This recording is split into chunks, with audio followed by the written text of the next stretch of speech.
Elle s'appelait Camille, elle avait 31 ans et travaillait aux ressources humaines dans une entreprise de logistique de taille moyenne dans le quartier de la Pardieu, à Lyon. Le genre de femme qui savait exactement quoi dire dans une pièce pleine de monde, et c'était bien là le problème. Elle excellait dans l'art de gérer les apparences. Trop même. Nous nous étions rencontrés à l'anniversaire d'un ami commun. Elle était vive, drôle, pleine d'assurance. Dès le 3e rendez-vous, elle avait déjà un avis sur l'endroit où je devais me faire couper les cheveux. J'ai trouvé ça mignon. J'avais tort. Sa sœur, Chloé, avait 2 ans de moins et était taillée dans la même étoffe. À elles deux, elle fonctionnait comme une machine. L'une commençait une phrase et l'autre la terminait. Le plus souvent à propos des autres. Et le plus souvent, ce n'était pas très gentil. Elles avaient cette habitude de rire de choses qui ne faisaient rire personne en dehors de leur petit cercle, puis de jouer les surprises quand quelqu'un s'en offusquait. J'ai assisté à plus de dîners que je ne pourrais en compter en les regardant toutes les deux démolir quiconque n'était pas à table. Voisins, collègues, cousins, ex. Personne n'était épargné. Camille avait un passé que je n'ai découvert que par bribes. Avant moi, il y avait eu un certain Maxime avec qui elle était restée presque 4 ans. Tout s'était terminé lorsqu'il avait reçu une offre d'emploi dans une autre région, et qu'elle lui avait posé un ultimatum. Il a pris le poste. Avant Maxime, il y avait eu quelqu'un d'autre dont elle ne prononçait jamais le nom. Elle en parlait juste comme d'une erreur sur laquelle il n'y avait pas lieu de s'attarder. Elle avait 30 ans quand nous avons commencé à sortir ensemble, et je pouvais sentir, même au tout début, qu'il y avait une pression sous tout ce qu'elle faisait. Pas exactement du désespoir. Plutôt un sentiment d'urgence. Comme si elle courait contre une montre qu'elle seule pouvait entendre. Sa famille ne facilitait pas les choses. Pendant les repas de fête, sa mère faisait des remarques enrobées de sourires, mais qui atterrissaient comme des coups de coude. Chloé m'a dit un jour, le plus sérieusement du monde, que Camille avait toujours été celle qui finirait par se caser par dépit. J'ai ri parce que je ne savais pas quoi faire d'autre. Camille a fait semblant de ne pas entendre. Il y a eu un dîner chez sa tante, environ 8 mois après le début de notre relation, où Camille a fait une blague sur le nouveau copain d'une cousine. Quelque chose sur ses vêtements, sa façon de parler. Rien qui vaille la peine d'être répété. La cousine l'a entendu. Toute la table est devenue silencieuse. Camille a fait passer ça pour une plaisanterie, et je suis resté là, ma fourchette à la main, ne sachant pas où regarder. Elle s'est excusée plus tard dans la voiture, mais ses excuses consistaient surtout à dire que sa cousine devait s'endurcir le cuir. J'ai laissé couler. J'ai continué à laisser couler. Quant à nous, sur le plan intime, j'ai remarqué très tôt qu'elle n'était jamais pleinement présente. Pas absente, exactement, mais en représentation. Comme si elle exécutait les mouvements qu'elle jugeait appropriés plutôt que ceux dont elle avait réellement envie. Il y a des nuits où je tendais la main vers elle, et elle faisait une blague pour esquiver. Et je me disais que c'était juste le caractère de certaines personnes. Que ça irait mieux une fois que nous aurions trouvé notre rythme de croisière. Ça ne s'est pas amélioré. J'ai juste fini par y faire moins attention. Je travaille comme électricien. Salarié avec une bonne convention, des horaires réguliers, un salaire correct. Rien de très tape à accent Graveleuil, mais je suis propriétaire de mon utilitaire. Je paie mon loyer. Je ne dois rien à personne. Je suis le genre de gars qui arrive à l'heure, qui tient parole et qui s'attend à la même chose en retour. Ça a l'air basique parce que ça l'est. Et je crois que c'est exactement pour ça que je n'ai pas vu ce qui se trouvait juste sous mon nez pendant si longtemps. Je continuais à m'attendre à recevoir la même chose en retour et à me convaincre que c'était le cas. 3 semaines avant le mariage, Chloé est passée un vendredi soir.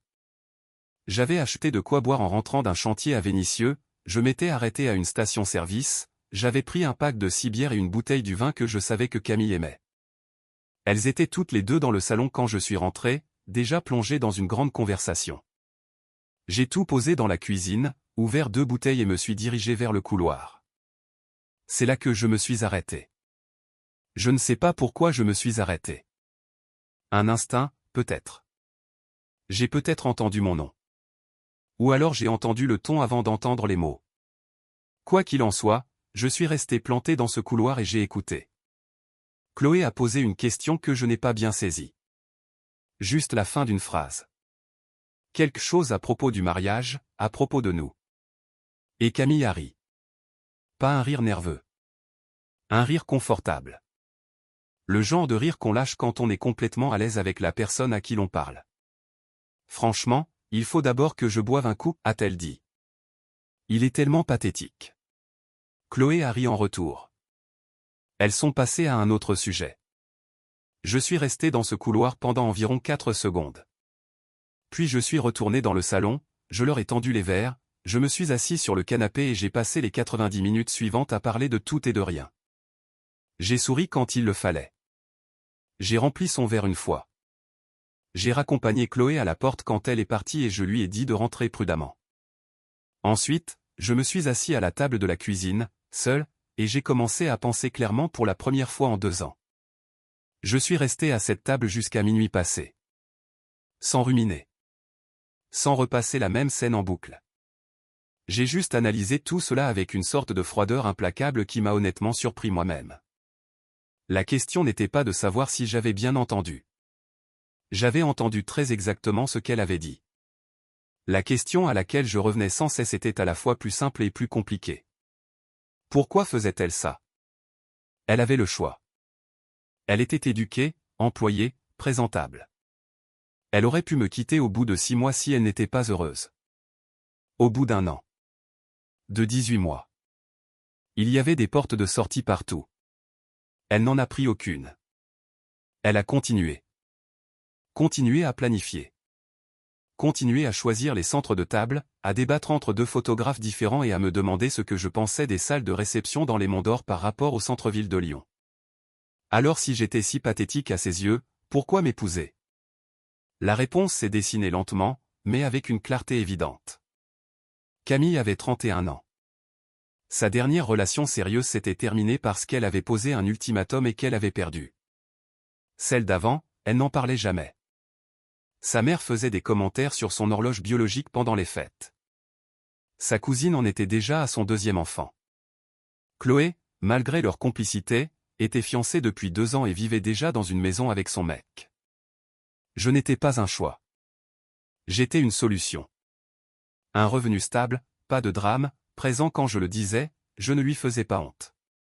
Sur le papier, j'étais exactement ce qu'on ramène à la maison quand on a décidé qu'il était temps d'arrêter de chercher ce qu'on veut vraiment pour commencer à se contenter de ce qui fonctionne. Elle ne m'aimait pas comme on aime quelqu'un qu'on a choisi. Elle m'aimait comme on apprécie un appareil électroménager fiable. Et je lui avais donné toutes les raisons de penser que ça m'allait. Chaque fois que je laissais passer une remarque. Chaque fois que je minimisais en riant un moment gênant au dîner. Chaque fois que je remarquais que quelque chose clochait entre nous et que je me persuadais que je réfléchissais trop. Il y a eu ce moment, environ 4 mois après nos fiançailles. Nous étions à un barbecue chez Sophie, sa collègue. Camille avait bu quelques verres et a commencé à raconter une histoire sur un type que Sophie avait fréquenté autrefois. En entrant dans les détails. Le genre de détails qu'on ne partage que si l'on veut mettre les gens mal à l'aise. Le mari de Sophie se tenait à 3 mètres de là. Il en a entendu assez pour devenir silencieux. Toute la conversation s'est figée. Sophie a pris Camille à part, et quoi qu'il se soit dit entre elles, Camille est revenue là où j'étais avec ce petit sourire crispé qu'elle utilisait quand elle essayait de cacher quelque chose. Sur le chemin du retour, je lui ai dit qu'elle avait dépassé les bornes. Elle m'a répondu que j'étais trop sensible. Puis elle a ajouté que je ne comprenais manifestement pas comment les femmes se parlaient entre elles, ce qui était sa façon de clore une conversation qu'elle ne voulait pas avoir. J'ai laissé tomber. Je laissais toujours tomber. C'était le schéma classique. Elle franchissait la ligne. Je disais quelque chose. Elle retournait la situation pour en faire mon problème, et je passais à autre chose. En 2 ans, c'est arrivé suffisamment de fois pour que j'arrête de relever quoi que ce soit. Je me contentais d'absorber les choses et de les ranger dans un coin de ma tête où je n'allais pas les chercher. Le problème de l'intimité, je l'avais en grande partie rationalisé. Elle était très exigeante sur le moment, sur l'humeur, sur les conditions qui semblaient toujours légèrement inadéquates. Il y a eu une période d'environ 6 semaines une fois où elle a trouvé une excuse à chaque fois. Fatiguée. Mal à la tête. Debout aux 2 mains. Je ne lui mettais pas la pression. La plupart du temps, je ne demandais même pas. Mais la distance était là, et je la sentais. J'ai abordé le sujet une fois, prudemment, et elle m'a dit que je lui donnais l'impression d'être un objet. Ça a coupé court à la conversation très rapidement. Je me suis excusé. Elle a accepté. Rien n'a changé. Maintenant, assis à cette table à minuit, le puzzle était complètement assemblé. Elle avait besoin de ce mariage. Pas de moi, spécifiquement. Du mariage. Du statut social que cela impliquait. Les photos, la robe, l'annonce. Ce qu'elle pourrait montrer à sa mère, à ses cousines et à tout le monde dans son orbite comme preuve que son planning de vie était respecté. J'étais l'homme attaché à ce plan. Pratique, stable, et apparemment assez facile à gérer pour qu'elle se sente à l'aise de dire exactement ce qu'elle pensait à sa sœur dans son propre salon, à 10 mètres de moi. Je suis allé me coucher vers 1h du matin. Elle dormait déjà. Je suis resté allongé un moment à regarder le plafond, puis j'ai fermé les yeux. Quand mon réveil a sonné à 6h, je savais déjà ce que j'allais faire. Chaque étape de mon plan. Elle dormait encore quand j'ai fait couler le café à 6h15. Je l'ai bu debout au comptoir de la cuisine en regardant la cour par la fenêtre. Puis je me suis assis avec mon ordinateur portable et je me suis mis au travail. La salle d'abord. Nous avions réservé un endroit à la Croix-Rousse, un ancien atelier rénové pouvant accueillir environ 120 personnes. L'acompte était payé, le contrat signé, le solde du 30 jours avant la date. J'ai sorti le contrat, j'ai trouvé la clause d'annulation et j'ai appelé le numéro indiqué. Ça a sonné 4 fois avant que quelqu'un ne décroche. J'ai donné mon nom, la référence de réservation et j'ai dit que je devais annuler. La femme au bout du fil a demandé si je voulais reporter. J'ai dit non. Elle m'a expliqué la procédure, m'a précisé que l'acompte n'était pas remboursable selon les conditions, et je lui ai dit que ce n'était pas un problème. Elle m'a envoyé un email de confirmation avant qu'on ne raccroche. 6h42 du matin. C'était au tour du photographe. Un type nommé Hugo qui avait photographié 3 mariages dans le cercle élargi de Camille et qui avait été chaudement recommandé par Chloé, bien sûr. Nous avions payé des frais de réservation et devions faire un dernier point avec lui la semaine suivante. Je lui ai envoyé un message via la plateforme de réservation. Direct. Sans m'étaler. J'annulais le contrat en faisant référence à la clause qui couvrait les annulations totales à plus de 30 jours. Il a répondu dans les 20 minutes pour demander si tout allait bien. Je n'ai pas répondu. Le voyage de noces avait été entièrement de mon ressort. 10 jours, les vols, l'hôtel, 2 excursions déjà réservées. J'avais tout payé avec ma carte et Camille n'avait jamais demandé combien ça avait coûté, ce qui m'indiquait une autre chose que j'avais aussi classée sans la regarder de trop près. J'ai d'abord appelé l'assurance voyage. J'avais ajouté la couverture lors de la réservation, presque par instinct, et j'ai ouvert un dossier. Ensuite, j'ai contacté l'hôtel directement et la compagnie aérienne. Pour l'hôtel, ça a été rapide. La compagnie aérienne a pris plus de temps et il a fallu qu'on me transfère 2 fois, mais à 8h15, c'était réglé. Confirmation d'annulation dans ma boîte de réception, numéro de dossier de l'assurance, délai de remboursement noté. Temps total, un peu moins de 2 heures. Elle a dormi pendant tout ce temps. J'ai entendu la porte de la chambre s'ouvrir vers 8h40. Elle est sortie en t-shirt, les cheveux encore en bataille de la veille, se dirigeant vers la cafetière. Elle m'a dit bonjour sans me regarder directement, ce qui était normal pour elle avant sa première tasse. Je lui ai répondu bonjour. Elle s'est assise en face de moi avec son mug et a fait défiler l'écran de son téléphone. J'ai fermé l'ordinateur portable et je l'ai observé un instant. Elle avait l'air complètement imperturbable, à l'aise, comme si c'était un samedi matin normal de n'importe quelle autre semaine d'une année ordinaire. J'avais déjà décidé de ne rien dire pour l'instant.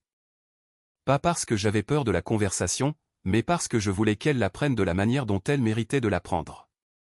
Via sa boîte mail, par les prestataires avec lesquels elle avait passé des mois à se coordonner. Je voulais que la nouvelle lui parvienne de la même manière qu'elle m'avait traité. De façon désinvolte, sans avertissement, comme si ce n'était rien de particulièrement important. Elle s'est fait des œufs vers 9h, m'a demandé si j'en voulais. J'ai dit oui. Nous avons mangé à la même table où j'étais resté assis seul à minuit la nuit précédente, analysant tout ce qu'elle n'avait jamais pris la peine de cacher assez soigneusement. Elle a parlé d'un truc qu'elle avait vu sur Netflix. J'ai répondu quand c'était nécessaire.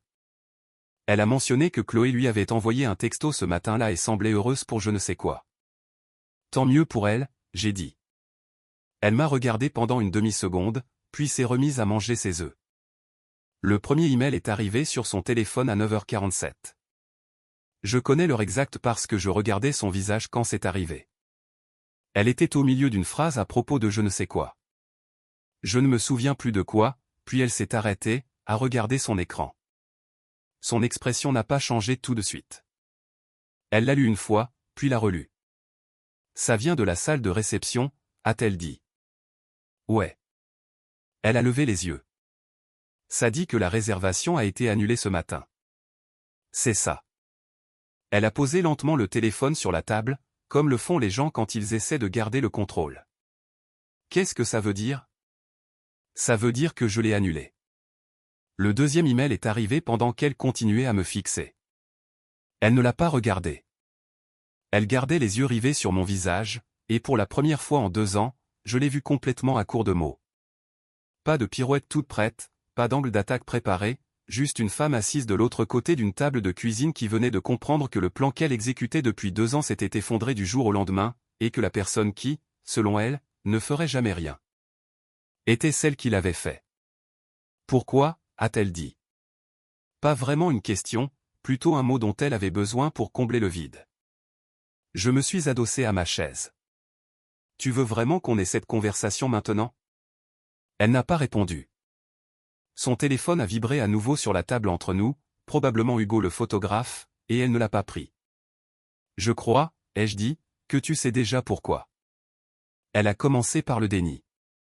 C'était la première manœuvre, me dire que j'avais du mal à entendre, que je sortais les choses de leur contexte, que Chloé et elle avaient une façon de se parler qui ne signifiait pas ce qu'on pouvait croire de l'extérieur.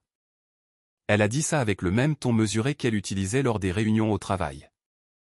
Posé, raisonnable, comme si elle gérait un malentendu avec un collègue au lieu d'être assise en face de l'homme qu'elle avait qualifié de pathétique 12 heures plus tôt.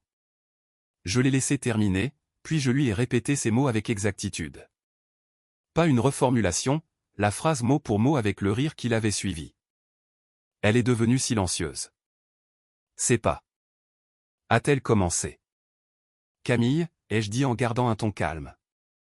J'étais dans ce couloir. Je t'ai entendu. On ne va pas passer la prochaine heure à débattre de ce que tu voulais dire. Elle est passée à la tactique suivante, à savoir les larmes. Pas le genre de larmes qui viennent quand on est sincèrement effondré, le genre qui arrive sur commande quand la première approche ne fonctionne pas. Ses yeux sont devenus vitreux et elle m'a dit qu'elle était désolée, qu'elle ne le pensait pas, qu'elle s'était défoulée auprès de Chloé comme les sœurs se défoulent entre elles et que c'était mal sorti, et qu'elle ne penserait jamais ça de moi. Je l'ai regardé dire tout ça, et j'ai repensé à tous ces dîners où elle avait fait la même chose à quelqu'un d'autre. La façon dont elle pouvait pivoter vers la sincérité au moment où la situation l'exigeait. Elle était très douée pour ça. J'avais confondu cette compétence avec de la profondeur pendant 2 ans. Voici ce qui me revient sans cesse à l'esprit, ai-je dit. Tu n'as pas dit ça parce que tu passais une mauvaise journée. Tu as dit ça parce que c'est ce que tu penses. Et la partie qui compte vraiment pour moi, c'est que tu allais m'épouser quand même. Elle n'a pas su quoi répondre à ça. Elle s'est essuyé le visage avec le dos de la main et a baissé les yeux vers la table. Alors, c'était quoi le plan, exactement? Ai-je demandé. On se marie, on part en voyage, on revient et on construit une vie ensemble. Et pendant tout ce temps, tu serres les dents en endurant les parties que tu ne supportes pas? C'était ça l'arrangement que tu avais signé. Ce n'est pas comme ça, a-t-elle répondu. Alors dis-moi comment c'est. Parce que de là où je suis, tu avais besoin d'un mari, j'étais disponible et je cochais assez de cases. Et ça aurait très bien pu marcher pour toi si tu avais fait un peu plus attention à ce que tu dis et à l'endroit où tu le dis. Ça a fait mouche. Elle a levé les yeux vers moi et, l'espace d'un instant, quelque chose d'honnête a traversé son visage. Pas des remords, mais une prise de conscience. Elle savait exactement que ce que je décrivais était vrai et que j'avais raison.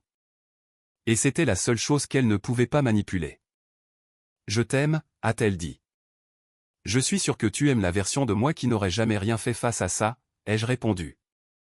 Cette version-là était très pratique. Elle s'est reculée de la table et s'est levée. Elle a commencé à s'affairer dans la cuisine comme le font les gens quand ils ont besoin d'être en mouvement, redressant des choses qui n'avaient pas besoin de l'être, ouvrant le réfrigérateur pour le refermer aussitôt. Elle m'a demandé ce qu'elle était censée dire aux gens. À sa famille, à sa mère, aux invités qui avaient déjà réservé leur voyage. Ça, c'est ton problème, ai-je dit. Tu es doué pour gérer les apparences. Tu trouveras bien. Tu es cruel, m'a-t-elle dit. J'ai failli rire. Camille, je t'ai servi des verres hier soir et je suis resté assis sur ce canapé pendant 1 heure et demie comme si de rien n'était. Je ne suis pas cruel. Je suis honnête. Il y a une différence et tu le saurais si tu essayais de l'être de temps en temps. Elle a attrapé son téléphone sur la table et s'est dirigée vers la chambre. La porte n'a pas claqué. Elle l'a fermée avec contrôle, ce qui était d'une certaine façon encore pire. Je suis resté assis là quelques minutes, j'ai fini le fond de mon café, puis je me suis levé et j'ai rincé mon mug dans l'évier. 20 minutes plus tard, elle est ressortie, habillée, son sac sur l'épaule. Elle m'a dit qu'elle allait chez Chloé. J'ai hoché la tête. Elle est restée sur le pas de la porte un instant, comme si elle attendait que je dise quelque chose qui changerait la trajectoire de cette matinée. Je n'avais rien à ajouter. Elle est partie. J'ai entendu sa voiture reculer dans l'allée. J'ai pris mon téléphone et j'ai appelé mon pote Bastien. On est amis depuis le lycée, on a travaillé pour la même boîte avant qu'il ne parte chez un autre patron. Je lui ai dit que j'avais besoin de parler, je lui ai demandé s'il était dans le coin. Il m'a dit de passer. J'ai pris mes clés et j'y suis allé. Bastien vivait à 20 minutes de là, dans une maison qu'il louait avec sa copine. Je me suis assis à la table de sa cuisine et je lui ai tout raconté depuis le début. Il a écouté sans m'interrompre, ce qui est l'une des choses que j'ai toujours respectées chez lui. Quand j'ai fini, il s'est adossé et m'a dit « Alors tu as déjà tout annulé ?» Tout, lui ai-je répondu. Il a hoché la tête lentement. Bien. C'était toute la conversation dont j'avais besoin. Le dimanche soir, mon téléphone affichait 14 appels en absence. 4 de Camille, 3 de Chloé, 2 d'un numéro que je ne connaissais pas et qui s'est avéré être la mère de Camille, et le reste de contacts à qui je n'avais pas parlé depuis des mois, qui avaient apparemment été briefés sur la situation et se sentaient obligés de donner leur avis. Je n'ai répondu à aucun d'entre eux. La mère de Camille a laissé un message vocal. Je l'ai écouté une fois, debout dans l'allée de Bastien avant de rentrer chez moi. Elle disait qu'elle était sûre qu'il y avait eu un malentendu et qu'elle espérait que nous pourrions nous asseoir ensemble entre adultes pour régler ce qui s'était passé. Son ton était mesuré, mais il y avait autre chose en dessous. L'alarme spécifique d'une femme qui avait vu le plan de sa fille s'effondrer et qui comprenait exactement ce que cela signifiait pour l'histoire que la famille se racontait. J'ai effacé le message et je suis rentré. Camille était là quand je suis arrivé. Elle avait clairement passé du temps chez Chloé à réfléchir à la façon de m'aborder, car la version d'elle qui m'attendait dans le salon était différente de celle qui était partie le matin même. Plus calme, plus posée. Elle m'a demandé si on pouvait parler sans que ça ne se transforme en dispute. Je me suis assis et je lui ai dit d'y aller. Elle avait préparé son discours. Je le savais parce qu'elle suivait un enchaînement précis, reconnaissant que ce que j'avais entendu était blessant, expliquant qu'elle ressentait de la pression à l'approche du mariage et qu'elle s'était défoulée sans réfléchir. Me disant que ses sentiments pour moi étaient sincères même si la façon dont elle s'était exprimée était indéfendable. Elle a utilisé ce mot, indéfendable. Chloé l'avait probablement coaché là-dessus. Quand elle a fini, je lui ai posé une seule question. Combien de fois as-tu dit ce genre de choses à Chloé à mon sujet? Elle n'a pas répondu assez vite. C'est bien ce que je pensais, ai-je dit.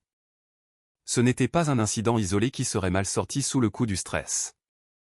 C'est comme ça que tu parles de moi quand je ne suis pas dans la pièce. Je me trouvais juste assez près pour l'entendre cette fois. Elle a essayé de m'interrompre et j'ai continué. Et voici la partie sur laquelle je veux que tu réfléchisses vraiment. Tu étais à 3 semaines de m'épouser. Pas à 3 mois de relation, pas au tout début quand on essaie encore de se découvrir. À 3 semaines. Les acomptes payés, les invités confirmés, ta robe retouchée, et tu pensais toujours à moi de cette façon. Donc, soit tu allais passer le reste de ta vie à me tolérer, soit, à un moment donné, tu aurais fait en sorte que je le découvre. Mais juste pas à tes conditions. Elle m'a dit que je la faisais passer pour une calculatrice. Je lui ai répondu que le mot que j'utiliserais était pragmatique. Elle avait été pragmatique sur toute la ligne depuis le début, et j'avais été trop dans mon confort pour le remarquer. Ça a mis fin à la conversation. Elle s'est tue et est restée silencieuse. Je suis allé dans la chambre et j'ai commencé à trier ce qui m'appartenait et ce qui était à elle dans l'appartement. Nous ne vivions pas officiellement ensemble. Elle avait son propre appartement à l'autre bout de la ville, une location qu'elle avait gardée depuis avant nos fiançailles. La plupart de ses affaires chez moi s'étaient accumulées avec le temps. La longue dérive d'une relation qui se dirigeait vers une fusion qui, désormais, n'aurait pas lieu. Les appels ont continué pendant les 2 jours suivants. Chloé a envoyé un SMS le lundi matin disant qu'elle devait s'expliquer et que ce que Camille avait dit n'avait pas le sens que ça laissait paraître. Je l'ai lu et j'ai posé mon téléphone face contre mon établi. J'étais sur un chantier cette semaine-là, une rénovation commerciale, une équipe complète, de longues journées. C'était exactement le genre de travail qui occupe les mains et empêche la tête de tourner en rond, et j'en étais reconnaissant. La situation au sein de la famille de Camille, je l'ai découvert plus tard grâce à Bastien, était déjà compliquée avant mon arrivée. Il y avait eu un incident environ 1 an avant que Camille et moi ne nous mettions ensemble.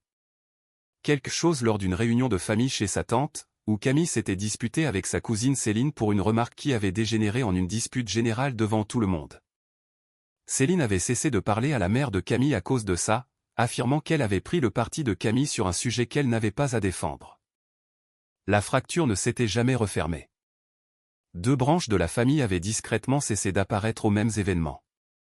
Quand la nouvelle de l'annulation du mariage s'est répandue, Céline a apparemment appelé directement la mère de Camille.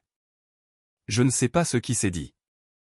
Ce que je sais, c'est que dans les 48 heures qui ont suivi ma conversation avec Camille, la famille s'était fracturée davantage le long de cette même ligne de faille. Certaines personnes déduisant qu'il avait forcément dû faire quelque chose et d'autres atterrissant sur une conclusion plus proche de la vérité. Le mercredi après-midi, Chloé s'est pointée sur mon chantier.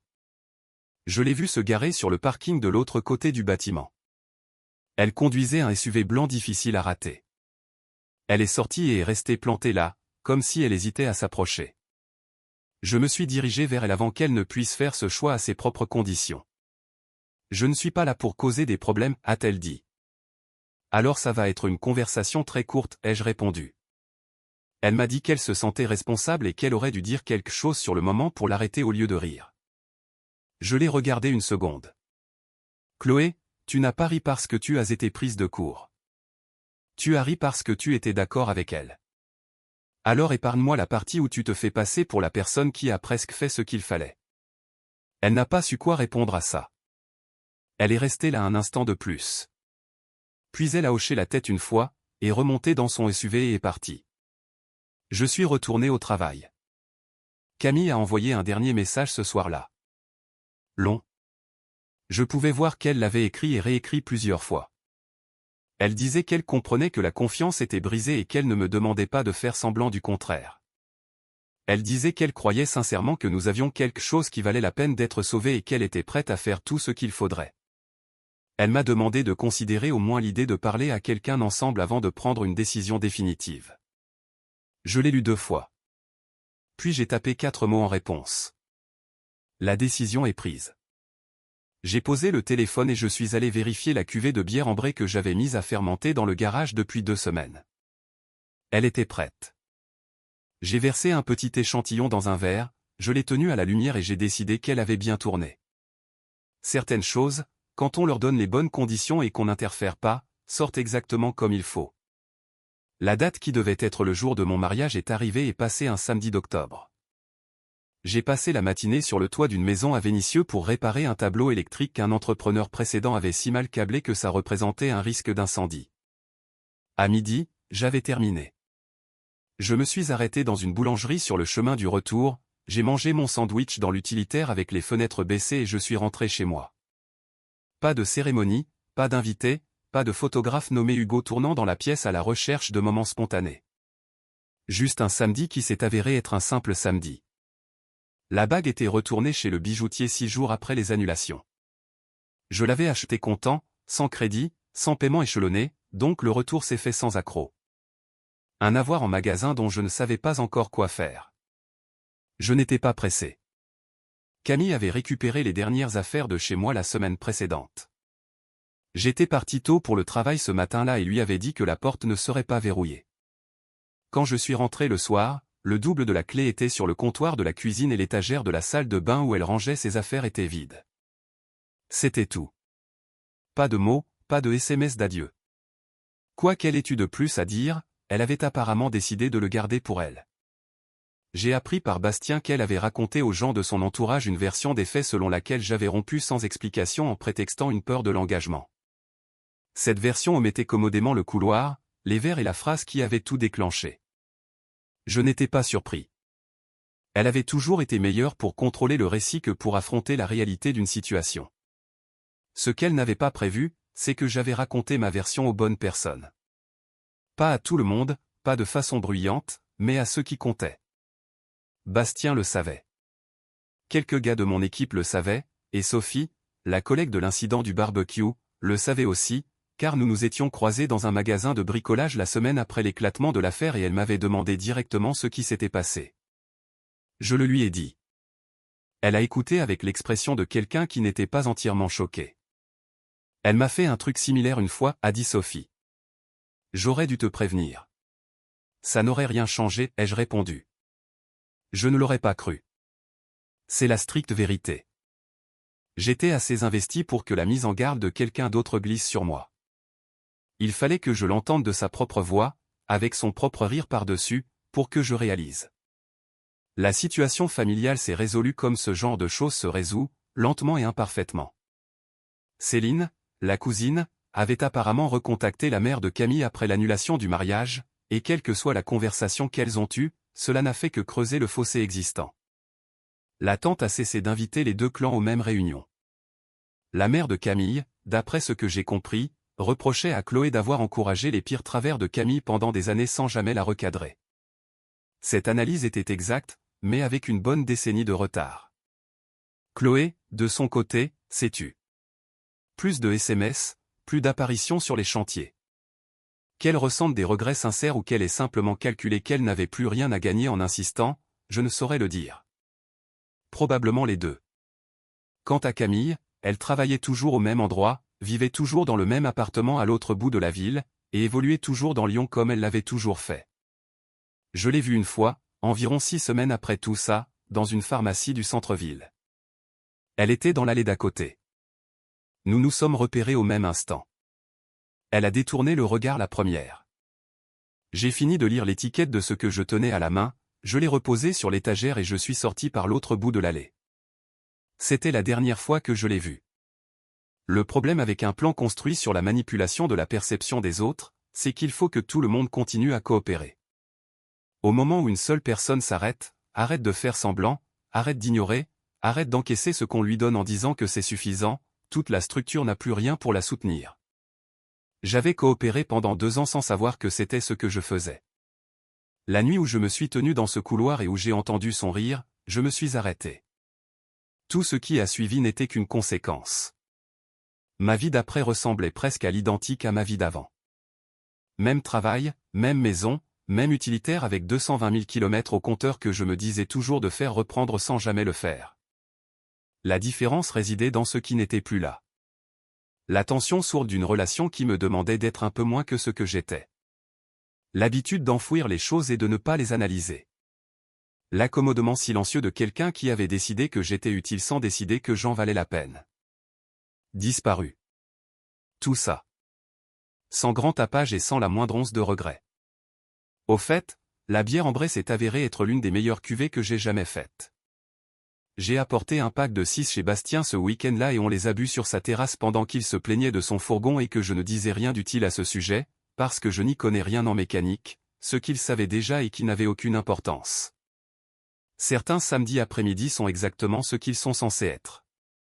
Rien de plus, rien de moins. Juste à vous. 3 semaines avant le mariage. Acompte payé, invité confirmé, robe retouchée, et elle parlait encore de lui comme ça.